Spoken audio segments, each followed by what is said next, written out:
Kapamilya, sinuri niyo na ba ang inyong bill sa kuryente at naitanong kung para saan ba ang iba't ibang charges na nakadetalye doon?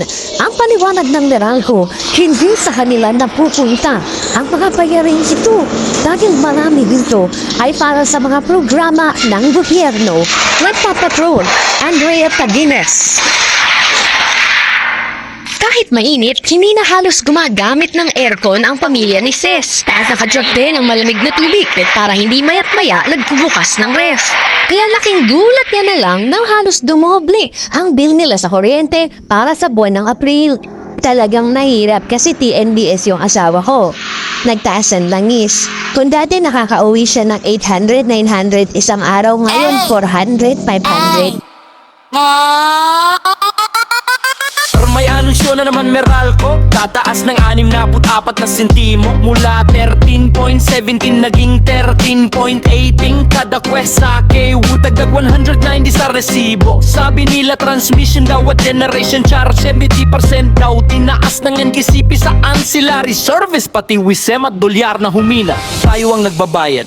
Taginit pa lang pero ang bill baka naka-aircon maghapon. Sabi magtipid patay ng ilaw, bunutin sa saksakan. Pero paano kung ang ventilador na lang ang kalaban sa init? 20% to 33% daw tataas konsumo pag summer. Pati ang mga purpose na yan na proyekto daw ng gobyerno pero taong bayan na nagdudusa. Proyekto ba ng gobyerno na pinapasa kayuan? Yung kakilala kong purpose member ang gaganda ng buhok buwan-buwan. Nagpaparebon samantalang kami duuling lang ang plan sa mga bahay na batong gamit na may presyo. Samantalang kami butas-butas ang dingding at karton lang gamit sa pangalis ng pawis ng inik. 64 na sentimo, pero bakit ang bigat? Sa OT tumataas pero kuryente walang mintis. Refund niyo, cool, pitihin, brisan nyo ng mamba. So we fight, but ako hindi sa naramdam na next month. Meralco,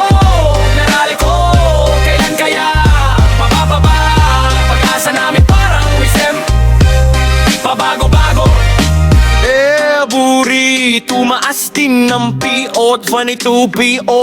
January, bumaba ng PO 16. Akala ko tuloy-tuloy na tapos March, balik na naman sa taas. GA, all Uzi, Mefit, all transmission. Ang daming pangalan pero sa dulo iisa lang tatamaan. Bulsa naming mga Juan. Spro ko ng pasigaw, di kami galis sa kuente. Kailangan namin yan. Pero sana naman yung paliwanag di lang ancillary at reserve market. Gusto lang namin maliwanag na bahay at maliwanag na dahilan kung may refund na fee. Magbilyon pa sa pulitig ko. Kaya't yun na para makahinga kahit isang buwan. 64 na sentimo, isinulat sa resibo. Pero ang kwento nito taas baba parang roller coaster. Meralco, naririnig nyo ba kami? Hindi na kami consumer, tao kaming namamasahe. Sana next billing good news naman ang ibalita. Tintigin puro high charges pag mulan naming umaga. 64 na sentimo, pero bakit ang bigat? Sahod di tumataas pero kuryente walang mintis. Food, etaling, bilisan na naman mon. Sabi size kada kawi sa naramdam na next month.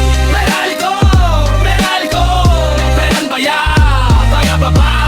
Pag-asa namin parang wisem, pabago-bago. Generation charge P7 A666 mong CFMK, ngunit tong March ko initiksik. Ano to?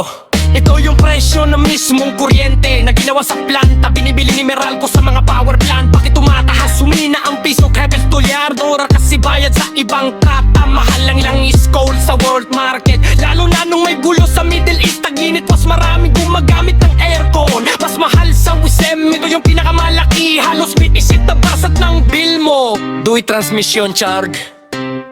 Tumaas ng pionit yung Feb. Ano to? Bayad sa NGCP para iatid yung kuryente mula planta papunta kay Meralco. Parang LBC ng kuryente. Bakit tumataas? Dahil sa ancillary service, nagtaas ng 70% ang singil ng NGCP. Ito yung reserve o backup power para hindi mag-brown out pag pumali ang grid. Galing yan sa reserve market. 3. Distribution charge. Ano to? Di ba yan kay Meralco mismo? Bayad sa poste, kawad, metro, lineman at service. Regulated to ng IRC, hindi basta-basta tumataas. Kaya note, si Meralco lang ang kumikita dito. Yung bigang charges, pinapasa lang nila. Food 16 lost charge. Paano ito bayad sa kuryente?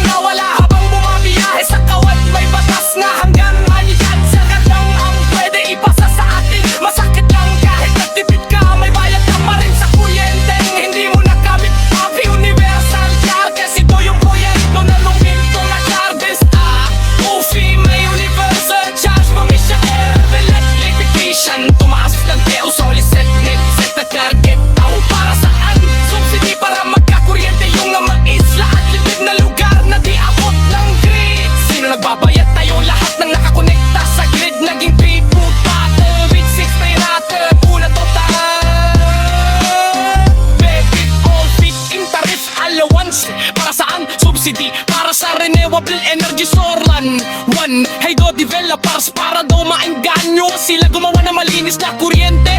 Yung napapalit tayo ulit, fixed rate to kada taon. Si NPC stranded debts and stranded contract costs. Para saan bayad sa mga kutang at lugi ng NPC dati nung panahon pa ni Ramos. Handa kayan di nga biyarat pa rin nga in 6 taas sa overhead ng PO ano ba? Pag per second, ulit kayo franchise tax. Ika pa, masakit dito. Drag na ang generation and transmission code. Kapapit pataas pinbil at tesipaket kan.